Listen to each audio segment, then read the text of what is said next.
Number 1 مسئلہ، جب نماز پڑھیں گے پہلے سنت فجر کی، پھر فجر کے فرض. سنت اکیلے ہے اور فجر کے فرض باجماعت ہیں. تو جب آپ نے اکیلے نماز پڑھنی ہے تو فاصلہ کتنا ہے؟ باجماعت پڑھنی ہے تو فاصلہ کتنا ہے؟ ہمارا حناف کا مسلک یہ ہے کہ جب آپ نماز پڑھنے لگے اکیلے ہوں تب اور جماعت کے ساتھ ہوں تب آپ نے پاؤں کے درمیان تقریباً 4 انگلی کے برابر فاصلہ رکھنا ہے. ہاں اگر کوئی عذر ہو فاصلہ بڑھا دے تو گناہ نہیں ہے، جسامت میں فرق ہے، آپ بڑھا دے تو گناہ نہیں ہے، لیکن نارمل روٹین کا جو جسم ہے آپ کوشش کریں 4 انگل اس کے مطابق فاصلہ رکھے. کیا جی تمہاری دلیل کیا ہے؟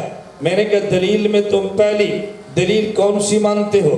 کہا جی پہلی قرآن ہے. میں نے کہا دوسری؟ کہا جی سنت ہے. میں نے کہا تیسری اور چوتھی وہ تم نہیں مانتے، ہم 4 دلائل کو مانتے ہیں. نمبر 1 قرآن ہے، نمبر 2 وہ سنت ہے، نمبر 3 اجماع ہے، نمبر 4 قیاس. یہ 4 ہمارے دلائل ہیں. میں نے کہا پہلے ہم قرآن میں دیکھتے ہیں کیا یہ مسئلہ قرآن میں ہے یا نہیں. جب ہم نے قرآن کھولا ہمیں یہ مسئلہ قرآن میں ملا اور قرآن کے پہلے پارے میں ملا. آپ قرآن کریم کھول لیجئے، قرآن کریم میں ہے وَاتَّخِذُوا مِن مَقَامِ إِبْرَاهِيمَ مُصَلَّى. مزید تفصیل لکھنی ہو حکیم الامت کا بیان القرآن دیکھ لیجئے. اللہ رب العزت نے بات سمجھائی ہے کہ تم مقام ابراہیم کو کبھی مصلی بنا لیا کرو. مقام ابراہیم کسے کہتے ہیں؟ وہ پتھر ہے جس میں ابراہیم علیہ السلام کھڑے ہوتے اور بیت اللہ کی تعمیر کرتے. جب اوپر جانا ہوتا یہ پتھر لفٹ کا کام دیتا، آپ اس پہ کھڑے ہوتے، پتھر اوپر جاتا، آپ وہاں اوپر بڑا پتھر رکھتے، پھر نیچے تشریف لے آتے. مقام ابراہیم اس پتھر کا نام ہے جس پہ ابراہیم علیہ السلام کھڑے ہوتے.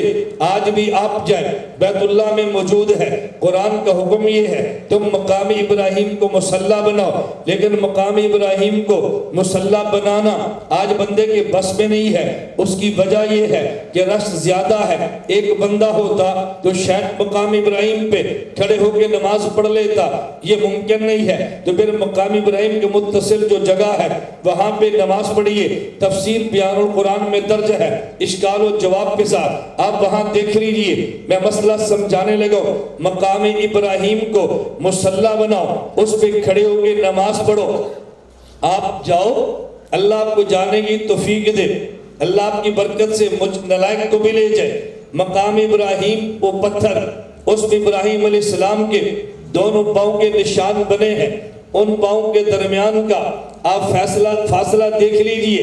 جب مقام ابراہیم کو مصلی بنائیں گے انہی پاؤں کی جگہ پہ پاؤں رکھیں گے تو نماز پڑھیں گے.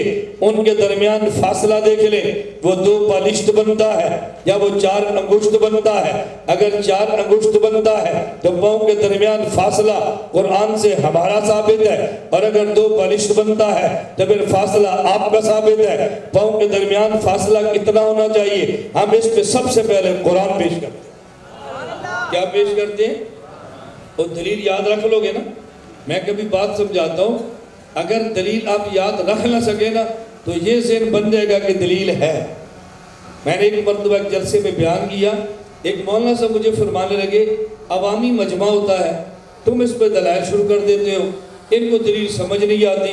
میں نے کہا جی نہ سمجھ آئے، ان کو دلیل سمجھ نہ بھی آئے، سمجھ آئے یاد نہ بھی رہے، ان کا یہ ذہن بنے گا ہمارے مسلک پہ دلائل موجود ہے. یہ ذہن نہیں بنے گا ہمارے مسلک پہ دلائل موجود نہیں ہے.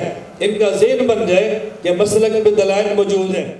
لا الہ الا اللہ، لا الہ الا اللہ، لا الہ الا اللہ، ما لنا رب سوا. لا الہ الا اللہ، لا الہ